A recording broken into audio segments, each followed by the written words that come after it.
જય ભીમ, નમો બુદ્ધાય. મારું નામ છે નિલેશ રાઠોડ, તમે પ્રોજેક્ટ ટાઈગર છે. આજનો વિષય છે ભારતીય રિઝર્વ બેંક એટલે આરબીઆઈ.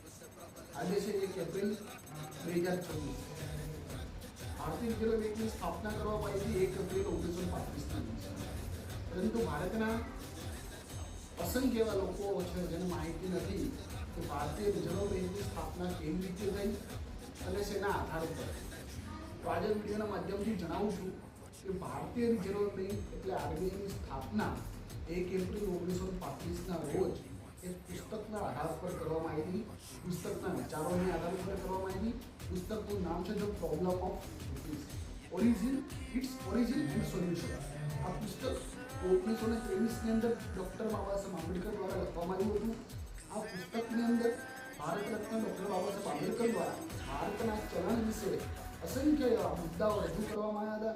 જે ભારતના રૂપિયાની જે સમસ્યા હતી તેના સોલ્યુશન માટેના જે સિદ્ધાંતો હતા તે આ પુસ્તકની અંદર રજૂ કરવામાં આવ્યા. આ પુસ્તક લંડનની અંદર વર્ષ 1923ની અંદર પ્રકાશિત કરવામાં આવ્યું અને લંડનની અંદર જ બાબા સાહેબ આંબેડકરના પુસ્તકના આધાર ઉપર બીએસસી ડૉક્ટર ઓફ સાયન્સની પદવી પણ ત્યાંની યુનિવર્સિટી દ્વારા એનાયત કરવામાં આવી હતી. હવે વાત કરવામાં આવે તો પુસ્તકનું અમલીકરણ ક્યારે થયું અને આરબીઆઈની અંદર આના વિશેષ જે ધારો છે કેવી રીતે આવ્યો કે જ્યારે ભારતની અંદર હિલ્ટન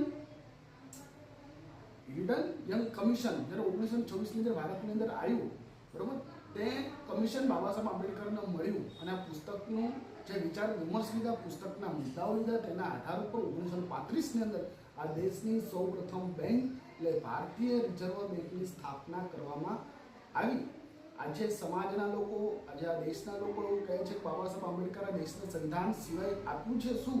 તો એવા લોકોને પણ જણાવું છું કે બાબા સાહેબ આંબેડકરે દેશનું સંવિધાન તો આપ્યું છે, દેશના મહિલાઓને અધિકારો પણ આપ્યા છે, દેશના શોષિત પીડિત દલિતો વંચિતોને તે સમાન નાગરિક ધારો પણ આપવામાં આવ્યો છે, બરોબર. તેવી જ રીતે બાબા સાહેબ આંબેડકરના વિચારો દ્વારા આ દેશને ભારતીય રિઝર્વ બેંક આપવામાં આવી છે.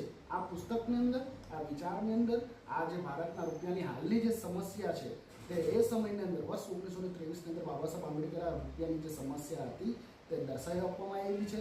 પરંતુ ભારતની આ સરકાર જે અભણોની સરકાર છે તેને આ વસ્તુની માહિતી નથી. દિવસે ને દિવસે ભારતનો રૂપિયો ડોલર કરતાં નીચલી સપાટીએ જતો રહે છે. એક વખત આ પુસ્તક વાંચવાની સરકારના નાણામંત્રીને જરૂર છે.